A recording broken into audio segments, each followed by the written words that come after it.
এখন সন্ধ্যা 7:30। একটু পরেই শুনবেন সর্বশেষ বিশ্ব সংবাদ। আপনারা বিবিসি শুনছেন ঢাকায় FM 100, সিলেটে 88.8,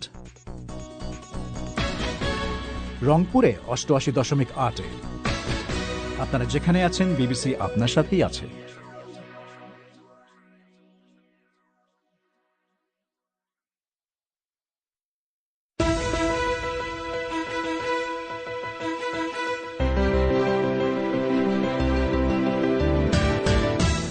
বিবিসি বাংলায় এখনকার প্রধান খবর।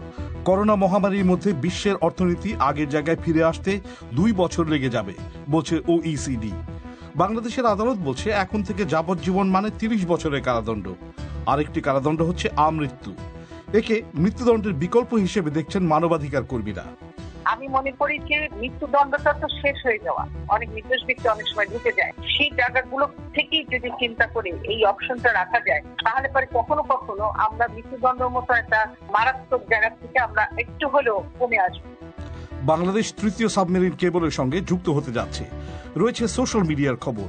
এই সব কিছু এবং আরো নানা বিষয় নিয়ে বিবিসি বাংলায় আজকের প্রবাহ।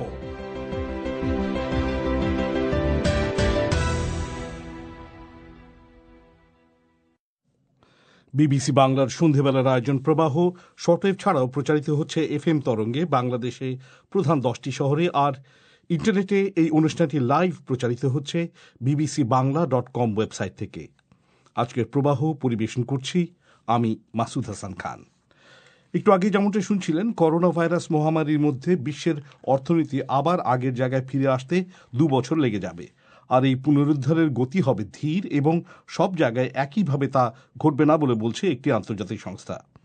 Organisation of economic cooperation and development বা OECD একটি নতুন সমীক্ষা তৈরি করেছে, যাতে বলা হয়েছে যে বিশ্বের অর্থনৈতিক কর্মকাণ্ড আগামী বছরের শেষ নাগাদ মহামারীর আগের জায়গায় ফিরে যাবে। এ নিয়ে আরও শুনুন আফরোজা নীলার কাছে। OECD হচ্ছে মূলত ধনী দেশগুলোর একটি জোট। বিশ্ব অর্থনীতির ভবিষ্যৎ কী হতে পারে তার জন্য সংস্থাটি যে নতুন সমীক্ষা তৈরি করেছে তাতে বলা হচ্ছে বিশ্ব অর্থনীতি আগামী বছরের শেষের দিকে আগের জায়গায় ফিরে গেলেও এটা প্রতিটি দেশের ক্ষেত্রে ঘটবে ভিন্নভাবে।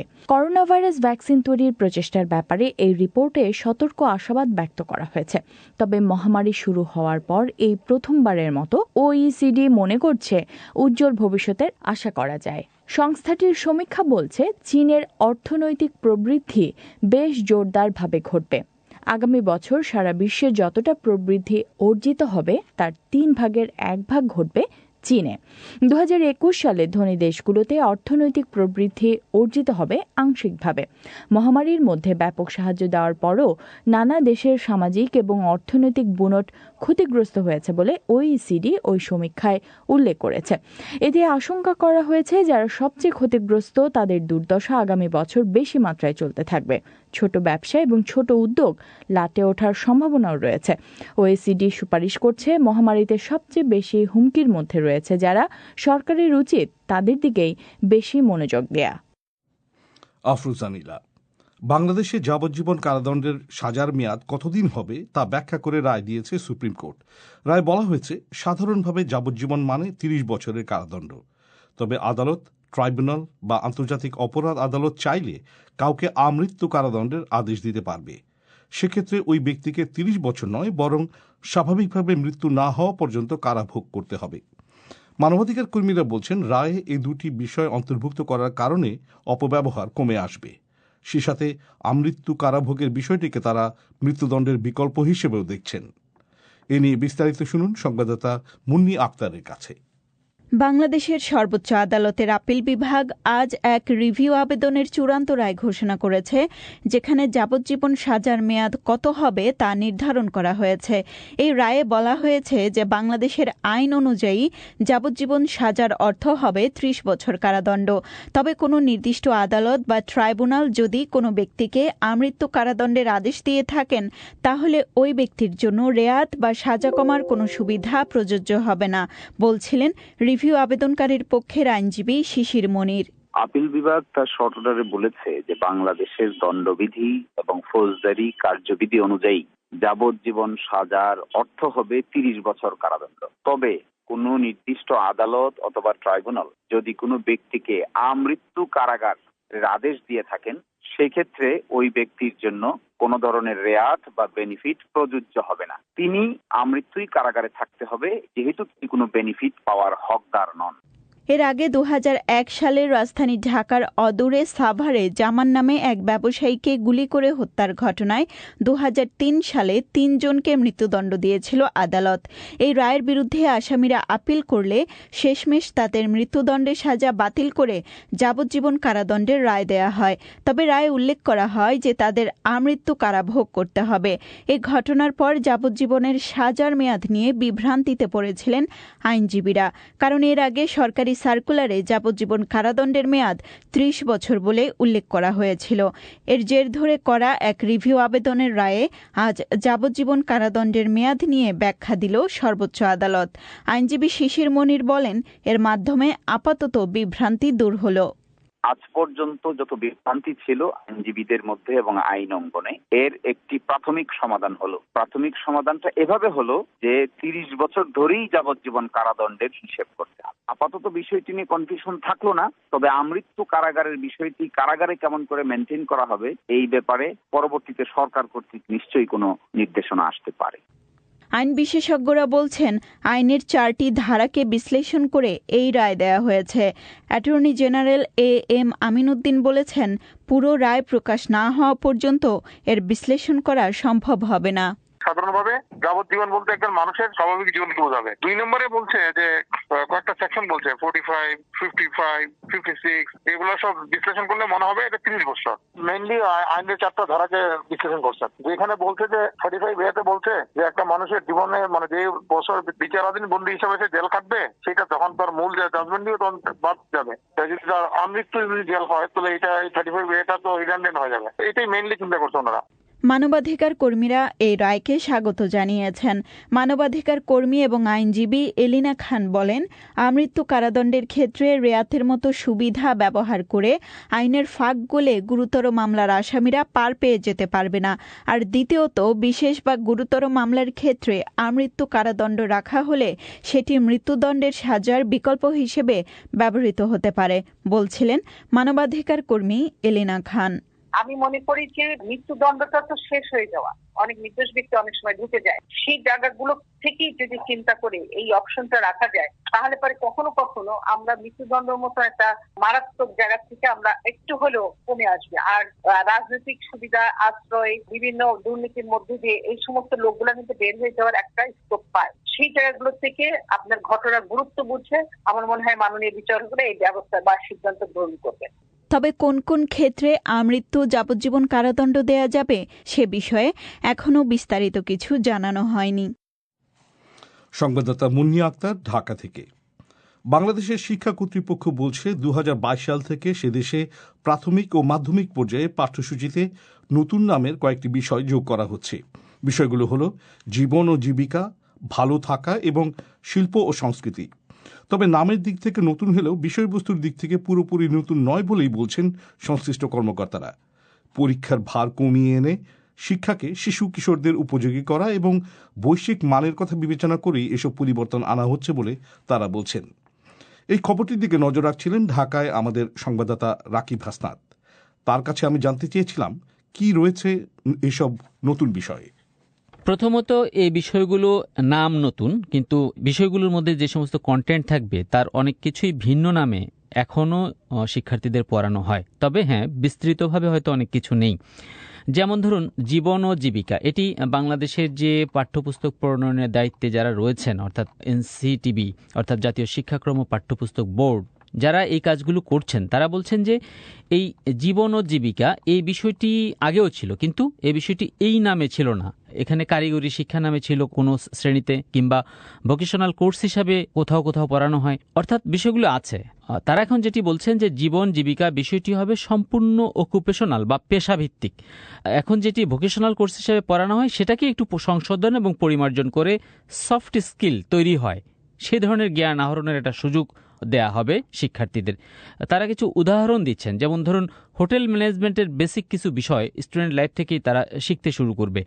আবার ধরুন কেউ হয়তো শিখবেন যে হাসপাতালে কিংবা ক্লিনিকগুলোতে অসংখ্য রোগী থাকে, সে রোগীর সেবা করা কিভাবে করবে, একজন একেবারে টেকনিক্যাল পার্সন না হয়েও কি কি সেবা রোগীর করা যেতে পারে, বেসিক ধারণাগুলো নেওয়া, যাতে করে কেউ যদি মনে করে সে এসএসসি পরীক্ষা বা এসএসসি পরীক্ষার পর আর উচ্চশিক্ষা নেবে না, কিন্তু কোনো একটি হাসপাতালে এই ধরনের কাজ করবে, সেই সুযোগটা তার জন্য তৈরি হবে। অর্থাৎ উচ্চশিক্ষার নামে বাংলাদেশে যেই ধারাটি এখন আছে সেটা যদি কেউ কন্টিনিউ নাও করতে চায়, তারপরে সে যেন 10ম শ্রেণী পর্যন্ত পড়লে তার জীবন চালানোর মতো একটি পরিস্থিতি জ্ঞান তার মধ্যে থাকে। সেই ধরনের সফট স্কিলগুলো, সেই বিষয়ে জ্ঞান আহরণের জন্য এই বিষয়টি নেওয়া হয়েছে। তেমনি করে আরও 2টি সাবজেক্টে নতুন, ভালো থাকা এরকম একটি সাবজেক্ট, সেখানে যেটি বলা হচ্ছে যে আসলে শারীরিক শিক্ষা, স্বাস্থ্য সম্পর্কিত বিষয়, খেলাধুলার সাথেও মানসিক স্বাস্থ্যের বিষয়টি এখানে সংযোজন হবে, সামনে প্রজনন স্বাস্থ্যের বিষয়গুলো আসবে, পরিচ্ছন্নতা, তা হাইজিন যে বিষয়টি আছে সেই বিষয়টিকে নিয়ে আসা হবে। কিন্তু আপনি জানেন যে এখন 9ম শ্রেণীর শিক্ষার্থীদের জন্য কিন্তু শারীরিক শিক্ষা, স্বাস্থ্যবিজ্ঞান ও খেলাধুলা নামে একটি পাঠ্যপুস্তক আছে, কিন্তু অন্য যে বিষয়গুলো সেখানে বললাম আমি, সেগুলো সেখানে যোগ করা হবে। আবার শিল্প সংস্কৃতি, এটি বাংলাদেশে একটি সাবজেক্ট এখন আছে, চারু ও চারুকলা, সেটার সাথে নৃত্য ও সঙ্গীতের মতো কয়েকটি বিষয় যুক্ত হয়ে এই বিষয়টার নাম হবে শিল্প সংস্কৃতি। তো এগুলি আসলে রাকিব, আপনি বলছিলেন একটু আগে যে ভালো থাকা বিষয়টিতে অন্যান্য বিষয়ের সঙ্গে প্রজনন স্বাস্থ্য শিক্ষা যোগ করা হচ্ছে। তো স্কুলের বাচ্চাদের এগুলো শেখানোর পেছনে কি কারণ রয়েছে, কি যুক্তি? প্রথম কথা হলো, এই বিষয়টি অবশ্য পাঠ্যপুস্তক বোর্ডের কর্মকর্তাদের বিষয় নয়, তারা সে বিষয়গুলো উত্তর দেননি। কিন্তু প্রশ্ন হলো যে যেটি আমরা জানি গত 1 দশক ধরে বাংলাদেশে অধিকার কর্মীরা বলি বা এই সমস্ত বিষয়ে যারা কাজ করেন, নারী স্বাস্থ্য বিষয়ে যারা সচেতনতামূলক কাজগুলো করছেন, নারী অধিকারের বিষয়ে যারা কাজ করছেন, কর্মস্থলে এবং বিশেষ করে স্কুল কলেজের শিক্ষার্থীদের মধ্যে এই বিষয়গুলো আনতে যারা আগ্রহী ছিলেন, তারা গত 1 দশক ধরে এটি নিয়ে কাজ করছেন। এবং পলিসি মহলে, অর্থাৎ নীতি নির্ধারক মহলে এই বিষয়টি নিয়ে অনেক আগেই একাত্মতা ঘোষণা করা হয়েছিল রাজনৈতিক অঙ্গীকারের দিক থেকে, যে শিক্ষার্থীরা যাতে শুরুর থেকেই, বিশেষ করে মেয়ে শিক্ষার্থীরা যারা আছেন, তারা যেন শুরু থেকেই এই বিষয়গুলো সম্পর্কে ধারণা পেতে পারেন, যাতে করে তাদের মধ্যে এটি সঠিক কোনো ভুল ধারণার কারণে কেউ যেন ক্ষতিগ্রস্ত না হন, কিংবা অশিক্ষা বা কুসংস্কারের কারণে কেউ যাতে ক্ষতিগ্রস্ত না হন, সেই দৃষ্টিকোণ থেকেই প্রজনন স্বাস্থ্যে জ্ঞান দেওয়ার বিষয়টি নিয়ে অনেকদিন ধরেই কথা হচ্ছিল। তো সেটি আসলে বাস্তবায়ন হতে যাচ্ছে, এবং তবে এটি আসলে পূর্ণোদ্যমে শুরু হতে হয়তো আমরা 2022 বা 23 সালে নতুন পাঠ্যক্রম আসার পরে দেখতে পাবো যে কতটুকু কি পর্যায়ে আছে। তো এই যে নতুন 3টে বিষয়, জীবন ও জীবিকা, ভালো থাকা এবং শিল্প ও সংস্কৃতি, বাংলাদেশের লক্ষ লক্ষ স্কুল শিক্ষার্থীদের এই বিষয়গুলো পড়ানোর জন্য কি যথেষ্ট সংখ্যক শিক্ষক রয়েছে এখন? হ্যাঁ, আপনি ঠিকই বলছেন যে এখানে শুধু এই 3টি বিষয়ই না, যেমন ধরুন আরও 2-1টি বিষয় আছে, যেমন ডিজিটাল প্রযুক্তি, এটিও একটি বিষয় হবে। এখন বাংলাদেশের স্কুলগুলোতে 10ম শ্রেণী পর্যন্ত আইটি শিক্ষার নানা কিছু আছে, এবং খুব অল্প বয়স থেকেই তারা এই ধারণাগুলো পাচ্ছে। এই সবগুলোকে সমন্বিত করে ডিজিটাল প্রযুক্তি হবে। কিন্তু বাংলাদেশে কি এত ডিজিটাল শিক্ষা দেওয়ার শিক্ষক আছে, কিংবা জীবন জীবিকা আমি যেগুলি বললাম সেগুলোতে এত শিক্ষক আছে কি না, সেগুলি নিয়ে আমি সম্প্রতি কথা বলেছিলাম বাংলাদেশের এই শিক্ষা বিশেষজ্ঞ হিসেবে কাজ করেন অথবা এই সমস্ত বিষয়গুলো দীর্ঘকাল ধরে দেখছেন যারা আছেন, তাদের কয়েকজনের সঙ্গে। তারা আমাকে যেটি বলছেন যে এখন শিক্ষা ব্যবস্থায় বাংলাদেশে বড় সংকট এটি যোগ্য শিক্ষক, এবং তাদের ধারণা যে অনেক শিক্ষককেই প্রশিক্ষণ দিয়ে এইসব বিষয়ের জন্য প্রস্তুত করা সম্ভব হবে, তবে একটি বড় অংশকেই প্রশিক্ষণ দিয়েও তৈরি করা যাবে না। কারণ হলো গত 1-1.5 দশকে বাংলাদেশের শিক্ষক নিয়োগের ক্ষেত্রে অনেক ধরনের কথা আমরা গণমাধ্যমে দেখেছি, বিভিন্ন ধরনের সমস্যার কথা উঠে এসেছে, এবং সেগুলো অনেকে স্বীকারও করেন, এবং সে কারণেই এই উদ্বেগটা আছে যে যোগ্য শিক্ষক পাওয়া যাবে কিনা। তবে কর্তৃপক্ষ কখনোই সেটি বলেন না, কর্মকর্তারা সবসময় বলেন যে তারা শিক্ষকদের এ ধরনের বিষয়ের বিপরীতে যে সমস্ত শিক্ষকরা রয়েছেন তাদের সেই শিক্ষাদানের জন্য প্রস্তুত করা হচ্ছে। এই জন্য সরকারি বেসরকারি নানা সংস্থার সহায়তায় নানা ধরনের প্রশিক্ষণ কর্মসূচি চালু করা হয়েছে, এবং চলমানও আছে অনেক কর্মসূচি। সংবাদদাতা রাকিব হাসনাত খবর দিচ্ছিলেন ঢাকা থেকে। আপনাদের এখানে মনে করে দিই, বিবিসি বাংলার রেডিও অনুষ্ঠান দুটি শর্টওয়েভেও কিন্তু শোনা যাচ্ছে। বাংলাদেশ সময় সন্ধ্যে 7:30 আর ভারতের সময় 7টায় প্রবাহ প্রচারিত হচ্ছে 9510, 9900 আর 11750 কিলোহার্টজে, যথাক্রমে 31 এবং 25 মিটার ব্যান্ডে। আর বাংলাদেশ সময় রাত 10:30 ও ভারতে রাত 10টায় পরিক্রমা প্রচারিত হচ্ছে 7265 এবং 9585 কিলোহার্টজে, যথাক্রমে 41 ও 31 মিটার ব্যান্ডে। আপনারা শুনছেন বিবিসি বাংলার সন্ধ্যেবেলার আয়োজন প্রবাহ। আপনাদের সঙ্গ দিচ্ছি আমি মাসুদ হাসান খান। অনুষ্ঠানের এই পর্যায়ে বাদবাকি বিশ্বের কিছু খবর মোয়াজ্জেম হোসেনের কাছে। যুক্তরাষ্ট্রের শীর্ষস্থানীয় সংক্রামক রোগ বিশেষজ্ঞ ড অ্যান্টনি ফাউচি বলেছেন, দেশটি করোনা ভাইরাস মহামারীর সবচেয়ে গুরুতর পর্বের ভেতর দিয়ে যাচ্ছে।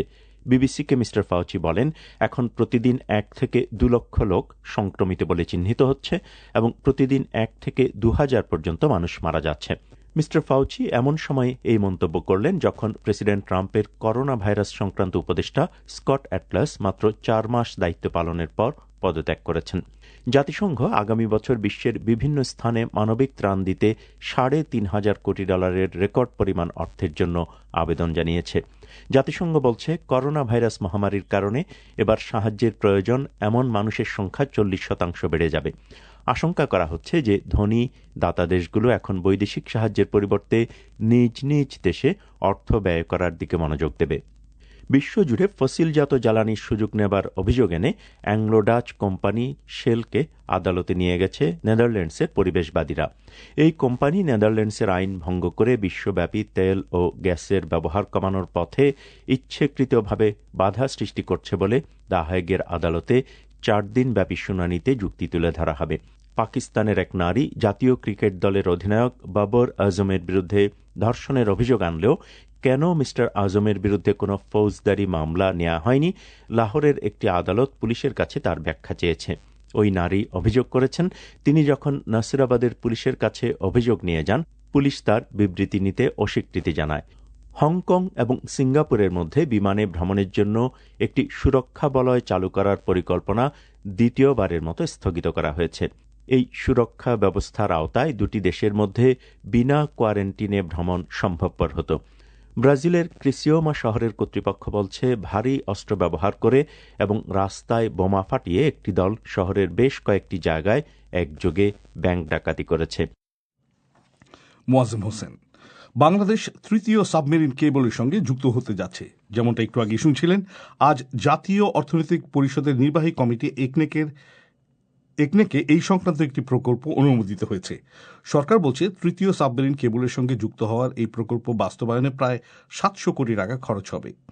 বাংলাদেশে ইন্টারনেটের স্পিড, দাম এবং সংযোগের বিস্তৃতি নিয়ে গ্রাহকদের কাছ থেকে ব্যাপক অভিযোগ শোনা যায়।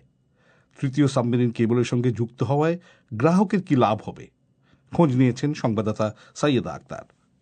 বৈশ্বিক মহামারীর কারণে মানুষ যখন লকডাউন এবং সীমিতভাবে সব ধরনের আনুষ্ঠানিক কাজকর্ম করছে, সেই সময় সরকারি হিসাবে দেখা যাচ্ছে দেশে ইন্টারনেট ব্যবহারকারীর সংখ্যা বেড়েছে। বাংলাদেশ টেলিযোগাযোগ কর্তৃপক্ষ বিটিআরসির সর্বশেষ অর্থাৎ অক্টোবর 2020 সালের তথ্য অনুযায়ী দেশে এখন আইএসপি ও পিএসটিএন ভিত্তিক গ্রাহক রয়েছে 86.5 লাখের মতো, আর মোবাইল ইন্টারনেট ব্যবহার করেন 10 কোটির বেশি মানুষ। ডাক, টেলিযোগাযোগ ও তথ্য প্রযুক্তি মন্ত্রী মোস্তফা জব্বার জানিয়েছেন, মহামারীর সময় গত কয়েক মাসে বাংলাদেশে ব্যান্ডউইথের ব্যবহার দ্বিগুণ হয়েছে। তিনি বিবিসিকে বলছিলেন, এখন উচ্চ গতির ইন্টারনেট সেবার চাহিদা পূরণের উদ্দেশ্য মাথায় রেখে মঙ্গলবার জাতীয় অর্থনৈতিক পরিষদ একনেকে তৃতীয় সাবমেরিন প্রকল্প অনুমোদন করা হয়েছে।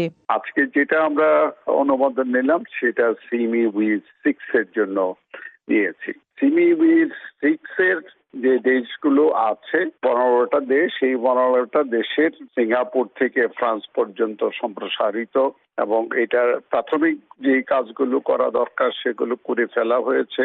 কনসোর্টিয়ামের জন্য যে এমওইউ সই করার, আমরা সেই এমওইউ সই করে ফেলেছি, এবং তার মধ্য থেকে আমাদের বেনিফিটের মাত্রাটা যেটা হচ্ছে যে আমরা সিমিউইজ 6 এ যাওয়ার ফলে আমাদের ব্যান্ডউইথ ক্যাপাসিটিটা হয়ে যাবে একেবারে পুরোপুরি চাহিদা মেটানোর জন্য। সিমিউই 5 অর্থাৎ দক্ষিণ পূর্ব এশিয়া, মধ্যপ্রাচ্য, পশ্চিম ইউরোপ, এই নামগুলোর অদ্যাক্ষর ধরে একটি নেটওয়ার্ককে বোঝায়। এটি একটি অপটিক্যাল ফাইবার সাবমেরিন কেবল যোগাযোগ ব্যবস্থা যা সিঙ্গাপুর এবং ফ্রান্সের মধ্যে টেলিযোগাযোগ বহন করে। ডাক, টেলিযোগাযোগ ও তথ্য প্রযুক্তি মন্ত্রী মিস্টার জব্বার বলেছেন, 2023 সাল নাগাদ এই নেটওয়ার্ক পুরোপুরি কার্যকর হবে। কিন্তু বাংলাদেশে ইন্টারনেট ব্যবহারের হার দ্রুত বেড়ে চললেও, বিশেষ করে মহামারীর সময় গত 8 মাসে বহুলাংশে বৃদ্ধি পেলেও তার সঙ্গে পাল্লা দিয়ে বাড়েনি সেবার মান। ঢাকা বিশ্ববিদ্যালয়ের একজন শিক্ষার্থী ইমামা দিনা বলছিলেন, তার বিশ্ববিদ্যালয়ের ক্লাস হচ্ছে অনলাইনে, আবার হাত খরচের জন্য তিনি যেখানে টিউশনি করেন সেখানেও অনলাইনেই পড়া দেখিয়ে দেন তিনি। আর এই দুটো জায়গাতেই ইন্টারনেটের স্পিড এবং দাম নিয়ে তিনি ব্যাপক মুশকিলে পড়েন। সাধারণত সবচেয়ে বড় প্রবলেম সেটা হচ্ছে কি যখন ব্রডব্যান্ড কানেকশন থাকে না কোনো কারণে, যেমন কারেন্ট চলে যায় যখন, অথবা যখন আমরা একদম কনস্ট্যান্ট কানেকশনটা পাই না, তখন ডেটা প্যাকেজ কিনতে হয় সাধারণত আমাদেরকে কোনো একটা। আর ডেটা প্যাকেজের তো বেশ দাম। 1 ঘন্টা একটা ক্লাসের জন্য দেখা যায় যে সাধারণত 200 মেগাবাইট থেকে তার চেয়ে বেশি খরচ হয়, 500 মেগাবাইট 600 মেগাবাইট পর্যন্ত খরচ হয়ে যেতে পারে। সাধারণত 1 GB একটা প্যাকেজে দেখা যায় 50 টাকা বা 60 টাকা বা আরো বেশি। ডাক, টেলিযোগাযোগ ও তথ্য প্রযুক্তি মন্ত্রী আশা করছেন সামনের দিনে মানুষ অনেক বেশি ব্রডব্যান্ড লাইন ব্যবহারের দিকে ঝুঁকবে। তখন ক্রমে ইন্টারনেটের স্পিড বৃদ্ধি, দেশ জুড়ে নেটওয়ার্ক সম্প্রসারণ এবং দাম কমে আসা সহ সামগ্রিক অগ্রগতি ঘটবে, যার পেছনে মূল ভূমিকা পালন করবে এই তৃতীয় সাবমেরিন কেবল। কিন্তু মন্ত্রীর এই বক্তব্যের সঙ্গে পুরোপুরি একমত নন ইন্টারনেট সেবাদাতা প্রতিষ্ঠানের সংগঠন ISPAB-র সভাপতি আমিনুল হাকিম।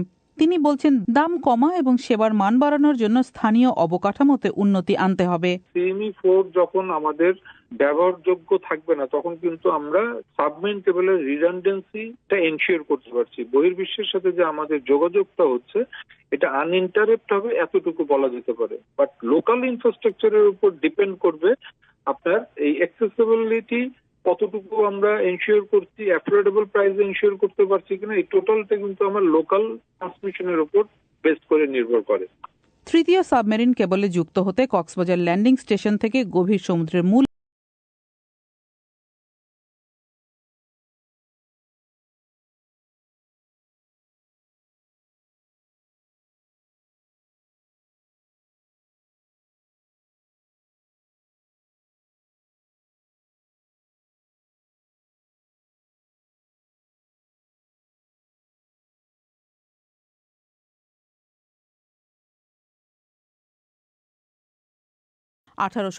কিলোমিটার। এই কেবলের সক্ষমতা হবে 10,000 GBps। সৈয়দা আক্তার। ভারতে 3টি বিতর্কিত কৃষি আইন বাতিল করার দাবিতে মূলত পাঞ্জাবের যে চাষিরা তীব্র আন্দোলন শুরু করেছেন, অবশেষে দিল্লিতে কেন্দ্রীয় সরকার তাদের সঙ্গে আজ আলোচনায় বসেছে। তবে শেষ খবর পাওয়া পর্যন্ত বৈঠকে এখনও কোনো মীমাংসার রাস্তা খোলেনি। ওদিকে ভারতে কৃষক আন্দোলনকে ঘিরে পরিস্থিতি উদ্বেগজনক হয়ে উঠেছে। কানাডার প্রধানমন্ত্রী জাস্টিন ট্রুডো এই মন্তব্য করার পর দিল্লির কর্তৃপক্ষ তার কড়া প্রতিক্রিয়া জানিয়েছে। সবশেষ পরিস্থিতির দিকে নজর রাখছিলেন সংবাদদাতা শুভজ্যোতি ঘোষ। তিনি এখন সরাসরি অনুষ্ঠানে যোগ দিচ্ছেন। শুভ, এই আন্দোলনরত কৃষকদের সঙ্গে সরকারের আলোচনার গতি প্রকৃতি নিয়ে কি জানতে পারছেন? মাসুদ, এইমাত্র আমরা যেটা জানতে পারলাম যে বিকেল 3টে থেকে বিজ্ঞান ভবনে যে আলোচনা শুরু হয়েছিল সেটা অমীমাংসিত রয়ে গেছে। তবে বৈঠক ভেস্তে যায়নি পুরোপুরি, এই অর্থে যে আগামী বৃহস্পতিবার পরশুদিন 3রা ডিসেম্বর আবার এই কৃষক নেতারা সরকারের সঙ্গে আলোচনায় বসবেন বলে স্থির হয়েছে। তবে আজ যেটা হয়েছে যে সরকারের দিকে কৃষিমন্ত্রী নরেন্দ্র তোমর, তার ক্যাবিনেট কলিগ পীযূষ গোয়েল এবং শিল্প প্রতিমন্ত্রী সোম প্রকাশ ছিলেন। অন্যদিকে ছিলেন মূলত ভারতীয় কিষাণ ইউনিয়নের নেতারা। এবং সেখানে এই যে 3টে আইন যেটা নিয়ে বিতর্ক, তার ভালো মন্দ নিয়ে চুলচেরা বিশ্লেষণ করার জন্য কৃষিমন্ত্রী একটা কমিটি গড়ার প্রস্তাব দিয়েছিলেন, যাতে সরকার এবং কৃষক নেতাদের প্রতিনিধিত্ব থাকবে দুতরফেরই, এমনটা বলা হয়েছিল। কিন্তু সেটাতে কৃষকরা রাজি হননি। তারা মনে করছেন এটা একটা সময় নষ্ট করারই অজুহাত। আর অন্যদিকে মিনিমাম সাপোর্ট প্রাইস, অর্থাৎ কৃষি পণ্যের জন্য যে সহায়ক মূল্য সরকার দিয়ে থাকে, সরকার বলেছিল যে এটা থাকবে না, এটা এই আশঙ্কা ভিত্তিহীন, এটা উঠে যাবে এই আশঙ্কা ভিত্তিহীন। কিন্তু সেখানেও কৃষকরা নির্দিষ্ট আইনি প্রতিশ্রুতি চেয়েছেন। এইখানেই জটটা খোলেনি এবং আবার তারা বৈঠকে বসবেন এমনটাই স্থির হয়েছে। তো কৃষকরা তো দিল্লির একটা বড় অংশ অচল করে রেখেছেন গত প্রায় 1 সপ্তাহ ধরে। তো সেই পরিস্থিতির কি কোনো পরিবর্তন ঘটেছে? না মাসুদ, সেই পরিস্থিতির পরিবর্তন হয়নি, বরং খবর পাওয়া যাচ্ছে যে পাঞ্জাব থেকে বা হরিয়ানার খাপ বা কৃষকদের যে গ্রামে কৃষকদের যে সংগঠনগুলো আছে, সেই খাপ থেকে আরও বিপুল সংখ্যক কৃষক দিল্লির দিকে রওনা দিয়েছেন। পরিস্থিতি আমরা জানি যে দিল্লির সঙ্গে উত্তরের রাজ্যগুলোকে, পাঞ্জাব, হরিয়ানা, হিমাচল, জম্মু কাশ্মীরকে সংযুক্ত করে যে ন্যাশনাল হাইওয়ে 44, সেটা জুড়ে কৃষকরা বসে আছেন এবং দিল্লির সঙ্গে টিকরি সীমান্ত, সিংঘু সীমান্ত, এই জায়গাগুলো বন্ধ হয়ে আছে, অবরুদ্ধ হয়ে আছে প্রায় 6-7 দিন হলো। ফলে সেই পরিস্থিতি কিন্তু এখনও পাল্টায়নি এবং বিকেইউ, যেটা প্রধান সংগঠন কৃষকদের যারা আন্দোলন করছেন, তার নেতা জগজিৎ সিং দাল্লেওয়াল বলেছেন তাদের প্রতিটা দাবি না মেটা পর্যন্ত, অর্থাৎ আইনগুলো প্রত্যাহার না হওয়া পর্যন্ত তারা আন্দোলন চালিয়ে যাবেন।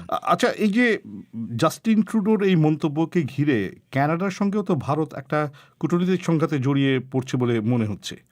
হ্যাঁ, এটা একেবারেই নজিরবিহীন একটা ঘটনা। আপনি জানেন জাস্টিন ট্রুডোর তার ক্যাবিনেটে কিন্তু অনেক শিখ সদস্য আছেন এবং কানাডার শিখ বাসিন্দাদের মধ্যে জাস্টিন ট্রুডোর পার্টির সমর্থকের সংখ্যাও কম নয়। সম্ভবত সেই ভাবনা থেকেই তিনি মন্তব্য করেছিলেন যে এই ভারতের কৃষি আন্দোলনের সূত্র ধরে যে এখানে পরিস্থিতি উদ্বেগজনক হয়ে উঠছে এবং কানাডা সবসময় শান্তিপূর্ণ প্রতিবাদকে সমর্থন করে, এটাও তিনি মন্তব্য করেছিলেন। এটার তীব্র প্রতিক্রিয়া হয়েছে ভারতে পররাষ্ট্র মন্ত্রণালয় আজকে বিবৃতি দিয়ে বলেছে, যদিও তারা মিস্টার ট্রুডোর নাম করেননি, তারা বলছেন যে কানাডার নেতৃত্ব না জেনে শুনে মন্তব্য করছেন, এটা থেকে বিরত থাকলেই ভালো হয়। অর্থাৎ বিষয়টাকে তারা খুব ভালোভাবে নেননি। আপনাকে অনেক অনেক ধন্যবাদ। দিল্লি থেকে কথা বলছিলেন সংবাদদাতা শুভজ্যোতি ঘোষ। আজ সারাদিন ধরে যেসব পোস্ট সোশ্যাল মিডিয়ায় ট্রেন্ডিং ছিল, এখন সেই সম্পর্কে জানাচ্ছেন ফয়সাল তিতুমির। ধন্যবাদ মাসুদ। যে খবরটি একটু আগে দিচ্ছিলেন যে সুপ্রিম কোর্ট জানিয়েছে যাবজ্জীবন কারাদণ্ড মানে 30 বছরের জেল, আমৃত্যু নয়, সেটি কিন্তু এখন সবচেয়ে বেশি ট্রেন্ড করছে সোশ্যাল মিডিয়ায়। এর সাথে আরও যেসব বিষয় আলোচনায় আছে সেগুলো জানিয়ে দিতেই হাজির হয়েছি আমি ফয়সাল তিতুমির, আর সঙ্গে আছি আমি আফরোজা নিলাম। যাবজ্জীবন কারাদণ্ডের মেয়াদ নিয়ে যে রায় দেওয়া হলো সেটা কিন্তু মিশ্র প্রতিক্রিয়ার সৃষ্টি করেছে। বিবিসি বাংলার ফেসবুক পাতায় এই খবরের নিচে মিঠু সাহা লিখেছেন, 30 বছর যথেষ্ট, এরপর আর কেউ বেঁচে থাকে না, যা থাকে তা অসারতা মাত্র, শরীরে থাকে মাত্র। এমনি রেজওয়ান বলছেন 30টা বছর একটা মানুষের জীবন থেকে গেলে থাকেটা কি? তার মানে একটা 20 বছরের যুবক কোনো অপরাধ করে জেলে গেলে তার যাবজ্জীবন হলে তার বয়স হবে 50। প্লিজ যাবজ্জীবনের সাজা আর একটু কমানো হোক, এমনটাই বলছেন তিনি। আর সাইদ আহমেদ লিখেছেন, এটা নিয়ে এত কাহিনী করার কি আছে, সোজা বাংলায় 30 বছরের জেল বলে দিলেই হয়। যাবজ্জীবন মানে জেলখানা থেকে অপরাধীদের লাশ বের হবে। তবে এমডি রফিকুল ইসলাম বলছেন বিষয়টি কিন্তু এখনও স্পষ্ট হলো না, কারণ একটা প্যাঁচ থেকে গেল। বলা হয়েছে যদি কোনো নির্দিষ্ট আদালত কিংবা ট্রাইব্যুনাল বলে যাবজ্জীবন, তাহলে কিন্তু সেটা আমৃত্যু কারাদণ্ড। অনেকেই কিন্তু এরকম মন্তব্য করছেন নীলা। ওদিকে ইউনিলিভারে 4 দিন কাজ 3 দিন ছুটি, এই খবরটিও বেশ আলোচনায় আছে। নিউজিল্যান্ডে পরীক্ষামূলকভাবে এই ব্যবস্থা চালু করেছে কোম্পানিটি। নানান মন্তব্য এসেছে এই খবরের নিচে। যেমন আরিফ হোসেন লিখেছেন, মানুষ মানুষের জন্য, জীবন জীবনের জন্য, একটু সহানুভূতি কি মানুষ পেতে পারে না? পারে। এই যে ইউনিলিভার পাচ্ছে, তবে কথা আছে, পূর্ণ বেতন ঠিকমতো দিবে তো? বেশ মজা করে লিখে একটা প্রশ্ন তিনি ছুড়ে দিয়েছেন। তবে ওই রিপোর্টে কিন্তু বলা আছে নীলা যে তারা আসলে পূর্ণ বেতনই দিচ্ছে এবং এটা একটা পরীক্ষামূলকভাবে তারা দেখতে চায় যে কীরকম ফলাফল আসে। মোহাম্মদ আব্দুল হামিদ লিখেছেন, ভালো আইডিয়া, আমাদের দেশে হলে 3 দিনের বেতন কড়াই গন্ডাই কেটে বাকি 4 দিনে 7 দিনের কাজ তুলে নেবে। তানভীর রহমান নাদিমের মন্তব্য, বাংলাদেশে কিছু কোম্পানি বিক্রয়ের সাথে জড়িতদের মাসে 29 দিন কাজ করায়, তাও আবার সকাল 8টা থেকে রাত 10টা পর্যন্ত। অন্যদিকে মীর আনিসুজ্জামান লিখেছেন, মূল ঘটনার প্রোডাক্টিভিটি ঠিক থাকলে এরকম করতে সমস্যা নেই। 5 দিনের কাজ 4 দিন করে কর্মীরা যদি বাকি 3টা দিন ছুটিতে থাকে তবে 2 পক্ষেরই লাভ। 6 ঘন্টা নয়, বুলেট ট্রেনে 54 মিনিটেই চট্টগ্রাম ঢাকা। বিভিন্ন গণমাধ্যমে আসে এই খবরটিও দিনভর সোশ্যাল মিডিয়ায় আলোচনায় ছিল। চট্টগ্রাম থেকে ঢাকা রুটে চলাচলের জন্য নেয়া প্রকল্পটির সম্ভাব্যতা যাচাই এবং নকশা তৈরির কাজ শেষ পর্যায়ে বলে বিভিন্ন খবরে দেওয়া হয়েছে। এই ট্রেনটি, যেটির কথা বলা হচ্ছে বুলেট ট্রেন, সেটি ঘন্টায় সর্বোচ্চ 300 কিলোমিটার গতিতে চলবে এবং দিনে প্রায় 50,000 যাত্রী পরিবহন করবে। এবং বিভিন্ন খবরে এটাও বলা হচ্ছে যে এর জন্য ভাড়া গুনতে হবে 2,000 টাকা। তো নানা মন্তব্য কিন্তু দেখা যাচ্ছে তিতুমির। অনেকে যেমন বিস্ময় প্রকাশ করছেন, তেমনি অনেকে করছেন অবিশ্বাস। এমডি লিখন লিখেছেন, রেল ব্যবস্থায় যেহেতু এমন দ্রুত গতিতে চলবে, তাতে সকলের আগ্রহ থাকবে তা দিয়েই যাতায়াতের। এর দ্বারা হয়তোবা রেলের সুদিন ফিরতে পারে। মোহাম্মদ আলী অবশ্য মজা করে লিখেছেন, মরার আগে যেন একবার হলেও এই ট্রেনে উঠে চট্টগ্রাম যেতে পারি। অর্থাৎ তিনি আসলে দীর্ঘসূত্রী তার একটা সংশয় প্রকাশ করেছেন। তবে আসাবউদ্দিন আনিক কিন্তু বলছেন, একদল পাবলিক দেখলাম দেশের এই সুন্দর আধুনিক বিশ্বমানের সংযুক্তিকে নিয়েও উল্টাপাল্টা বলছে। মিনহাজুল ইসলাম লিখেছেন, উত্তরা থেকে মতিঝিল অফিস যেতে এখন 1.5 থেকে 1.25 ঘন্টা সময় লাগে, আর অফিস থেকে ফিরতে লাগে 2 থেকে 2.25 ঘন্টা। ডিস্টেন্স মাত্র 23 কিলোমিটার। আমার মনে হয় সবার আগে এদিকে সুদৃষ্টি দেওয়া উচিত। এদিকে নীলা, ধানমন্ডি লেক থেকে গুলশানে যাবে ওয়াটার ট্যাক্সি, এরকম একটা খবরও কিন্তু বেশ নজর কেড়েছে। রাজধানী পান্থপথের বিদ্যমান রাস্তায় দখল হওয়া খালটি পুনরুদ্ধার করার সিদ্ধান্ত নিয়েছে রাজধানী উন্নয়ন কর্তৃপক্ষ রাজউক। আর সেটি হলে হাতির ঝিলের সাথে ধানমন্ডি লেকের যোগাযোগ ঘটানো যাবে। এই উদ্যোগকেও শুভকামনা জানিয়েছেন সবাই, একই সাথে অনেকে সংশয় প্রকাশ করেছেন। তো এইসবই ছিল সামাজিক মাধ্যমে আলোচিত খবরগুলো নিয়ে আমাদের আজকের আপডেট। ধন্যবাদ সঙ্গে থাকার জন্য। এবার অনুষ্ঠান শেষে সংবাদ শিরোনাম। করোনা মহামারীর মধ্যে বিশ্বের অর্থনীতি আগের জায়গায় ফিরে আসতে 2 বছর লেগে যাবে বলছে OECD। বাংলাদেশের আদালত বলছে এখন থেকে যাবজ্জীবন মানে 30 বছরের কারাদণ্ড, আরেকটি কারাদণ্ড হচ্ছে আমৃত্যু। আর বাংলাদেশ তৃতীয় সাবমেরিন কেবলের সঙ্গে যুক্ত হতে যাচ্ছে, এতে ব্যয় হবে প্রায় 700 কোটি টাকা।